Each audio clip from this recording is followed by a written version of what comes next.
Welcome back to my channel. এই ভিডিওটো অকল টেট কেণ্ডিডেটৰ কাৰণেই নহয়, স্কুলীয়া ষ্টুডেণ্টবিলাকৰ কাৰণে সমানে গুৰুত্বপূৰ্ণ হ'ব। কাৰণ টেট কুৱেশ্যনৰ এইটো আটাইতকৈ ইম্পৰ্টেণ্ট পাৰ্টছ হয়। যিবিলাক ইম্পৰ্টেণ্ট প্ৰশ্ন আছে, তাৰ যিবিলাক ইম্পৰ্টেণ্ট নিয়ম আছে, মই আগত দিয়া টেট কুৱেশ্যনৰ ভিডিঅ'টোত কিছুমান পইণ্টছ মানে বাদ গৈছিল, মানে কিছুমান পইণ্টছ মই ইনক্লুড কৰা নাছিলোঁ। গতিকে তাৰ কাৰণে এইটো ভিডিঅ' আজি বনাবলগীয়া হ'ল। চ' ভিডিঅ'টো কাইণ্ডলি আপোনালোকে সম্পূৰ্ণকৈ চাব। ইয়াৰ জৰিয়তে আপোনালোকে নিশ্চয়কৈ ডেফিনেটলি উপকৃত হ'ব। লগতে ইয়াৰ আগৰ ভিডিঅ'ৰ লিংকবিলাক ডিছক্ৰিপশ্যন বক্সত আৰু প্লেলিষ্টৰ লগতে দিয়া আছে, আপোনালোকে চাই ল'ব। আহক আমি ভিডিঅ'টো আৰম্ভ কৰোঁ। কি কি নিয়ম আছে? এক নম্বৰ নিয়মটো আছে, if the sentence starts or sentence contains semi modal verbs in the verbs like চেম।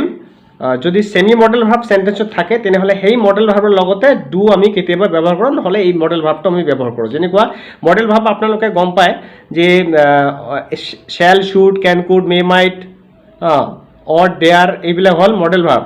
তো এই কিছুমান চেমি মডেল ভাৰ্ব আছে, যেনেকুৱা ইউজ টুটো হ'ল চেমি মডেল ভাৰ্ব। এই মডেল ভাৰ্বটো দি যদি চেণ্টেন্স, তেতিয়াহ'লে আমি এই মডেল ভাৰ্বটো ইউজ কৰিব পাৰোঁ, নহ'লে ডু আনি টেন্স হিচাপত ডুটোক পৰিৱৰ্তন কৰি আমি কৰিব পাৰোঁ। ইয়াত চাওক আপোনালোকে she used to wake up early. গতিকে এই ক্ষেত্ৰত ইয়াৰ মডেল ভাৰ্ব আছে ইউজ টু, আমি ইউজ টুও ব্যৱহাৰ কৰিব পাৰোঁ, নতুবা ডু আনি, যেনেকুৱা মই দুটাই দিছোঁ ইয়াত। ইউজ টু থাকিলে আপোনালোকে ডুটো আনি, মই ইয়াত ডু আনিছোঁ, আনি যিহেতু ইউজ টু পাষ্ট টেন্স কোৱা আছে, গতিকে did not she, didn't she. Next আৰু আছে ইউজ টু থাকিলে আমি ডাইৰেক্ট ইউজ নট টুও ব্যৱহাৰ কৰিব পাৰোঁ। ঠিক আছে, এইটো হ'ল এক নম্বৰ নিয়ম। ইয়াৰ পিডিএফৰ লিংকটো মই আপোনালোকক দি দিম। পিডিএফ ডাউনলোড কৰি আপোনালোকে পৰীক্ষালৈকে এইখিনি ৰাখি দিব আৰু পঢ়িব। এইবিলাক বহুত ইম্পৰ্টেণ্ট এক্সাম্পল হয়। চ' কাইণ্ডলি এইবিলাক মনত ৰাখিব আপোনালোকে। যদি ছেকেণ্ড নিয়মটো আছে, if dare and need are used as main verb, যদি মেইন ভাৰ্বৰ ঠাইত ডেয়াৰ আৰু নিড এই দুটা মডেল ভাৰ্ব ব্যৱহাৰ কৰা হয়, সেই ক্ষেত্ৰত আমি কিন্তু টেট কুৱেশ্যনত অক্সিলাৰী ভাৰ্বৰ সহায় ল'ব লাগিব। যদি বাক্যত অক্সিলাৰী ভাৰ্ব থাকে তেনেহ'লে আমি তাত অক্সিলাৰী ভাৰ্বটো দি টেট কুৱেশ্যন কৰিম। যেনেকুৱা এক্সাম্পল আছে, he dare to take part in the game. এই ডেয়াৰটো যিহেতু পাষ্ট টেন্স ইউজ কৰিছে, গতিকে ডু আনি ডুটোক পাষ্ট টেন্স কৰিছোঁ, ডিড নট হি। ছেকেণ্ড আছে ডেয়াৰ টু গ' দেয়াৰ, আই ডেয়াৰ টু গ' দেয়াৰ। এই ক্ষেত্ৰত হ'ব যিহেতু ডেয়াৰটো প্ৰেজেণ্ট ইনডিফিনিট টেন্স, গতিকে ডুটো আনি don't I. He needs our support, ইয়াতো নিডছ আছে, গতিকে এই ক্ষেত্ৰত নিড নট আমি দিব নোৱাৰোঁ, আমি লিখিব লাগিব ডাজন্ট হি। ঠিক আছে, গতিকে এইবিলাক মডেল ভাৰ্ব থাকিলে, এইবিলাক চেণ্টেন্স যদি মেইন ভাৰ্বৰ ঠাইত থাকে, মনত ৰাখিব মেইন ভাৰ্বৰ ঠাইত থাকিলে তেতিয়াহে আমি কৰিম। কিন্তু যদি মডেল ভাৰ্বৰ ৰূপতে থাকে তেতিয়াহ'লে কিন্তু ডেয়াৰ নট বা নিড নট আমি এইবিলাক ইউজ কৰিব পাৰোঁ। এইখিনি কিন্তু বহুত ইম্পৰ্টেণ্ট কথা। ঠিক আছে, next, if ought to is in the sentence, যদি অট টুৰে বাক্যত থাকে, অট টুৰ থাকে, ইয়াৰ ভইচ চেঞ্জটো ইয়াৰ টেগ কুৱেশ্যনটো আমি দুটা ইউজ কৰোঁ। কেতিয়াবা শুড নট ইউজ কৰোঁ, কেতিয়াবা অট নট ইউজ কৰোঁ। কিন্তু অট নটটো বহুত কমহে ইউজ হয়, গতিকে শুড নটটো মেক্সিমাম সময়ত দিয়া থাকে। পৰীক্ষাত যিটো থাকিব এইটোৱে আপোনালোকে দিব। ঠিক আছে, যেনেকুৱা he ought to have inform me, গতিকে অট নট, অথবা he ought to attend all the classes, আমি শুড নটো দিব পাৰোঁ। ইয়াতো শুড নট দিলেও একো ভুল নাই। গতিকে দুয়োটা ক্ষেত্ৰতে পৰীক্ষাত যিটো অপশ্যন থাকিব আপোনালোকে এইটো কাৰেক্ট কৰিব।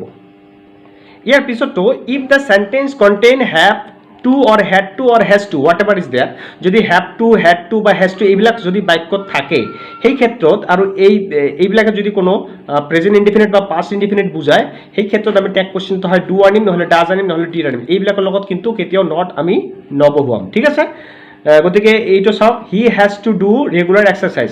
আপোনালোকে ভাবিব ইয়াত হেজ আছে, গতিকে এইটো এফাৰ্মেটিভ আছে, আমি হেজৰ লগত নট বহুৱাই দি নেগেটিভ কৰি দিওঁ। এইটো কিন্তু ভুল হ'ব। হেজটো যিহেতু আছে, অনলি হেজ থাকিলে এইটো ঠিক আছিল। He has a pen, he hasn't a pen. Okay, so' has থাকিলে তেতিয়া আমি নট কৰিম। কিন্তু ইয়াত যদি হেজ টু আছে, হি হেজ টু, গতিকে এই ক্ষেত্ৰত কিন্তু হেজ টু প্ৰেজেণ্ট ইনডিফিনিট বুজিছে, প্ৰেজেণ্ট ইনডিফিনিটত বাক্যটো বুজিছে, গতিকে এই ক্ষেত্ৰত ডু আনি আমি ডাজ নট হি কৰিম। ঠিক আছে, দে হেভ টু, ইয়াতো হেভ টু আছে, গতিকে এই ক্ষেত্ৰত আমি ডু নট দে কৰিম। ইয়াৰ পিছত হেড টু আছে, ইয়াত হেড টু আছে, গতিকে পাষ্ট আছে, দুটোক আমি ডিড কৰিম, ডিড নট উই। ঠিক আছে, এইবিলাকক যদি টু থাকে, এইবিলাকৰ লগত যদি টু থাকে, কেতিয়াও ভুলতে আপোনালোকে ইয়াৰ পিছত নট বহুৱাই টেগ কুৱেশ্যন নকৰিব। নেক্সট আছে if the sentence contain negative words, এই কিছুমান নেগেটিভ ৱৰ্ডছ এইটো আগতো কৰি দি আছোঁ, মই আকৌ ইয়াত ইনক্লুড কৰিছোঁ, আপোনালোকক মনত পৰিব। চাচ এজ যদি ন' থাকে, নট থাকে, ইভাৰ থাকে, not ever, none, never, no' never, nobody, nothing, neither, rarely, scarcely or seldom, এইবিলাকৰ টেগ কুৱেশ্যন কিন্তু সদায় পজিটিভ হ'ব। এই বাক্যবিলাক এই শব্দবিলাক যিহেতু নেগেটিভ অৰ্থ প্ৰকাশ কৰে, গতিকে আমি টেগ কুৱেশ্যনটো কিন্তু পজিটিভত কৰিব লাগিব। আপোনালোকে ভাবিব যে ইয়াত চাওক, এক্সাম্পলটো চাওক, ন' ওৱান ন'জ মাছ এবাউট হিম, কোনেও তেওঁৰ বিষয়ে বেছি নাজানে, এইটো নাজানে বুলি মানে নেগেটিভ অৰ্থ, গতিকে আমি টেগ কুৱেশ্যনটো কৰিম ডু দে। ঠিক আছে, ইয়াত যিহেতু ন'জ ভাৰ্ব আছে, ডুটো হেল্পিং ভাৰ্ব হিচাপে আহি আমি ন' ওৱান মানে সকলোৰে কথা কোৱাইছোঁ, এইকাৰণে ইয়াত ডেটো আপোনাৰ, ঠিক আছে। দে আৰ ডুইং নাথিং, সিহঁতে একো কৰা নাছিল, গতিকে ইয়াত বাক্যৰ পেটাৰ্ণ হিচাপত ইয়াত আৰ আছে, গতিকে আপোনালোকে ভাবিব যে ইয়াততো আৰ আছে, আমি আৰ লগত নট বহাই দিওঁ, তেনেকৈ কিন্তু নহ'ব, কাৰণ এইটো already they are doing nothing, একো কৰা নাই, কিন্তু নাথিং ৱাৰ্ডটো আছে মানে নেগেটিভ অৰ্থ আছে, গতিকে আমি পজিটিভ কৰিলোঁ আৰ দে, ঠিক আছে। তাৰপিছত ফিউ ষ্টুডেণ্টছ, ফিউ মানে একদম নাইয়ে প্ৰায়, ফিউ ষ্টুডেণ্ট এটেণ্ডেড দ্য ক্লাছেছ, মানে প্ৰায় এটেণ্ড কৰাই নাছিল, গতিকে এই ক্ষেত্ৰত ভাব কি আহিব, এটেণ্ডেড, পাষ্ট টেন্স কৰা আছে না, সেইটোতো পাষ্ট টেন্স কৰা আছে, গতিকে ডিড নহ'ব, কিন্তু ইয়াৰ ক্ষেত্ৰত ৱেয়াৰ আহিছে, চাওক, কাৰণ few students attended the class, এই ক্ষেত্ৰত ফিউ ষ্টুডেণ্টছ আছে, গতিকে ইয়াত কিন্তু ৱেয়াৰ আহিছে, ইয়াত কিন্তু ডিড অহা নাই। ক্লিয়াৰ? এই লাইনটো মনত ৰাখিব, few students attended the classes were they, সিহঁতে এটেণ্ড কৰিছিল নে? Okay, neither of you went there, তোমালোকৰ কোনেও তাত যোৱা নাছিল, এইটো কি কৰিব, এইটো কিন্তু এটা হ'ব ডিড ইউ, কাৰণ ৱেণ্ট পাষ্ট টেন্স আছে, গতিকে ইয়াত ডিড ইউ। ক্লিয়াৰ? এই ক্ষেত্ৰতো মনত ৰাখিব, ইয়াত কিন্তু ডিড দে দিলেও কিন্তু বাক্যটো কাৰেক্ট হ'লে, গতিকে ৱেয়াৰ বহুৱালেও এইটো হ'ব। ন'বডি প্ৰেফাৰ টু গ' দেয়াৰ, কোনেও তাত যাবলৈ মানে প্ৰেফাৰ কৰা নাছিল, এইটো পাষ্ট টেন্স আছে, গতিকে ডু আনি ডিড কৰিছোঁ, did they. Snacks R rarely চিন ইন দিছ এৰিয়া, সাপ এইবিলাক ঠাইত প্ৰায় দেখা নাযায়, কেতিয়াবাহে দেখা যায়, গতিকে টেগ কুৱেশ্যনটো সদায় পজিটিভ হ'ব, মানে এফাৰ্মেটিভ হ'ব। আৰ দে, এইটো কিন্তু বহুত ইম্পৰ্টেণ্ট এটা চেণ্টেন্স। অ'কে, এইবিলাক কিন্তু আপোনালোকে খুব ধুনীয়াকৈ মনত ৰাখিব দেই। ইয়াৰ পিছত আছে if the sentence is an affirmative imperative, আদেশমূলক বাক্য, কিন্তু এইটো হয়বোধক হয়, ইয়াত কোনো নেগেটিভ মিনিং নাই, সেই ক্ষেত্ৰত কিন্তু আমি উইল ইউ বা অন্ট ইউ ব্যৱহাৰ কৰি টেগ কুৱেশ্যন সদায় কৰিম। যেনেকুৱা enter his name in the register, ৰেজিষ্টাৰত তেওঁৰ নামটো অন্তৰ্ভুক্ত কৰক, অৰ্ডাৰ কৰিছে, কিন্তু এইটো পজিটিভ, ইয়াত নেগেটিভ বুলি কোনো অৰ্থ নাই, গতিকে will you. Please attend the conference, এইটোও পজিটিভ অৰ্থ কৰিছে, উইল ইউ। কিন্তু বাট ইন পলাইট ৰিকুৱেষ্ট, যদি নম্ৰভাৱে অনুৰোধ কৰা বুজায়, সেই ক্ষেত্ৰত কিন্তু টেগ কুৱেশ্যনটো অন ইউ সদায় হ'ব, যেনেকৈ অপেন দ্য ডোৰ, ইয়াত দৰ্জাটো খুলিবলৈ ৰিকুৱেষ্টহে কৰিছে, গতিকে এই ক্ষেত্ৰত অন ইউ আমি ইউজ কৰিম।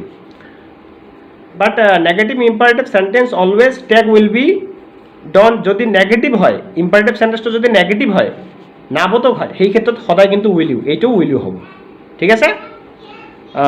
Don't make a noise, will you, এনেকৈ আপোনালোকে কৰি দিব। নেক্সট নিয়মটো হ'ল if imperative begins with let's আৰু খালি লেটছ, এই ক্ষেত্ৰত কিন্তু আমি টেগ কুৱেশ্যনটো শ্বেল উই সদায় কৰিম।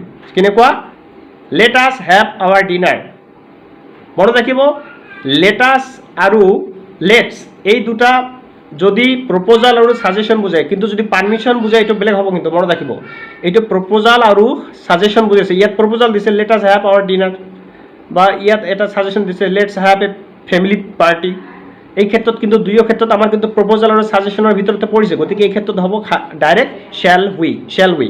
কিন্তু যদি লেটেৰে আৰম্ভ হোৱাৰ পিছত যদি পাৰ্মিশ্যন বুজায়, যেনেকুৱা let him, let me, let Raju to do that, মানে কাৰোবাক কোনোবা এটা কাম কৰাৰ কাৰণে কাৰো পৰা অনুমতি বিচাৰিলে, এই ক্ষেত্ৰত কিন্তু সদায় উইল ইউ হ'ব, মনত ৰাখিব। যেনেকুৱা লেট হাৰ ডু ডেট, তাই এইটো কাম কৰিবলৈ দিয়ক, দিবনে, will you. Let them submit their project, দিবনে, উইল ইউ, এনেকুৱা টাইপৰ এক্সাম্পল হ'ব। এতিয়া চাওক, নেক্সট আছে, এইটো আটাইতকৈ ইম্পৰ্টেণ্ট আছে, এনেকুৱা বাক্য আপোনালোকে যদি পৰীক্ষাত দিয়ে কনফিউশ্যন 100% হ'ব, মই কৈ দিলোঁ, যদি আপোনালোকে পঢ়ি নাৰাখে, গতিকে কনফিউশ্যন আপোনালোকে 100% হ'বই হ'ব। If sentence starts with introductory phrases, কিছুমান ইন্ট্ৰডাক্টৰী ফ্ৰেছেছ দি বাক্যৰ আৰম্ভণিতে যদি থাকে, যেনেকুৱা I am sure, I suspect, I suppose, I am afraid, I think, I believe, it appears that, it seems that, it looks as it, as far as I remember, as far as I can, এনেকুৱা টাইপৰ যদি বাক্যৰ আৰম্ভণিতে থাকে এইবিলাক, তেতিয়াহ'লে এইবিলাকৰ লগত যি ভাৱ থাকিব তাৰ ওপৰত টেগ কুৱেশ্যনটো ডিপেণ্ড নকৰে। টেগ কুৱেশ্যনটো ডিপেণ্ড কৰিব চেণ্টেন্সটোৰ ছাবজেক্ট আৰু ভাৰ্বৰ ওপৰত। ঠিক আছে, এক্সাম্পল চাই লওক। আই থিংক এনি ওৱান কেন এটেণ্ড দ্য ক্লাছ, মই ভাবোঁ যে যিকোনো মানুহে ক্লাছ এটেণ্ড কৰিব। ইয়াততো কোনেও এতিয়াও এটেণ্ড কৰা নাই, কামখিনি কিন্তু এতিয়া হোৱা নাই, কিন্তু মই ভাবিছোঁ, এতিয়া মই এটা অনুমান কৰিছোঁ। এই ক্ষেত্ৰত কিন্তু টেগ কুৱেশ্যনটো সদায় আই থিংক ভাবিছে, এইটোতো কোনো মেইন ভাৰ্ব, ইয়াৰ লগততো কোনো অক্সিলাৰী নাই, গতিকে ডু আনি আমি কৰিম, নহয়। এইটো সদায় সিচুৱেশ্যন ওপৰত ডিপেণ্ড কৰিব। যিহেতু এতিয়াও কামখিনি কোনেও কৰাই নাই, এটেণ্ড কৰাই নাই, গতিকে উইল দে। নেক্সট আছে আই ডণ্ট থিংক, মই নাভাবোঁ যে হি কেন ডু ইট, তেওঁ কৰিব, এইটো পাৰিব। গতিকে মই নাভাবোঁ যে তেওঁ কৰিব পাৰে, এইটো তাৰমানে তেওঁ নোৱাৰে। এইবিলাকো কিন্তু নেগেটিভ অৰ্থত প্ৰকাশ কৰা হয়। So' I don't think he can do it, can he, তেওঁ পাৰিবনে? আই হোপ, মই আশা কৰিছোঁ, he will come here, will he. ঠিক আছে, ইয়াত ডু আনি আপোনালোকে বা উইলৰ লগত নট বহুৱাই আপোনালোকে নেগেটিভ নকৰিব, কাৰণ অলৰেডি এইবিলাক কিন্তু নেগেটিভ চেঞ্চতেই প্ৰকাশ কৰা আছে, কাৰণ এই বাক্যবিলাক অলৰেডি নেগেটিভ চেঞ্চতে প্ৰকাশ কৰা থাকে। ক্লিয়াৰ? তাৰপিছত I hope she will not reject it, তেওঁ ৰিজেক্ট নকৰিব। যেতিয়া নেগেটিভ থাকিব তেতিয়া নেগেটিভভাৱে তাক কুৱেশ্যন হ'ব, অন শ্বি। যেতিয়া পজিটিভ থাকিব এইটো ৱাৰ্ড ইয়াত বহিব, উইল হি। ঠিক আছে, বা ইয়াত যিটো ভাৱ হ'ব, এইটো যদি বাক্যটো এফাৰ্মেটিভ থাকে, টেগ কুৱেশ্যনটো এফাৰ্মেটিভ হ'ব। এইটো নেগেটিভত আছে, টেগ কুৱেশ্যনটো নেগেটিভতে হ'ব। ঠিক আছে, যেনেকুৱা I suppose it depends on him, মই ছাপ'জ কৈছোঁ যে এইটো তেওঁৰ ওপৰত নিৰ্ভৰ কৰিব। গতিকে ইয়াত চাওক আপোনালোকে, ইয়াত কিন্তু ডিপেণ্ডছ এটা প্ৰেজেণ্ট ইনডিফিনিট, গতিকে ডু আনি তাৰ লগত ডাছ, ইয়াত কিন্তু ডাছ দি আমি কৰিছোঁ বাক্যৰ পেটাৰ্ণ হিচাপে। গতিকে এনেকুৱা ধৰণৰ বাক্য আপোনালোকে মেক্সিমাম প্ৰেক্টিছ কৰিব লাগিব, তেতিয়াহে আপোনালোকৰ ক্লিয়াৰ হ'ব। পৰীক্ষাত পাৰিব, কিন্তু এইখিনি আপোনালোকে মনত ৰাখিব। চ' ইয়াৰ PDF টো আপোনালোকে ডাউনলোড কৰি ৰাখিব আৰু প্ৰেক্টিছ কৰিব। আৰু কেনেকুৱা লাগিছে ভিডিঅ'টো, যদি ভাল লাগিছে কাইণ্ডলি চেনেলটো ছাবস্ক্ৰাইব কৰিবলৈ নাপাহৰিব। Okay, so' thank you for ৱাচিং দিছ ওৱান।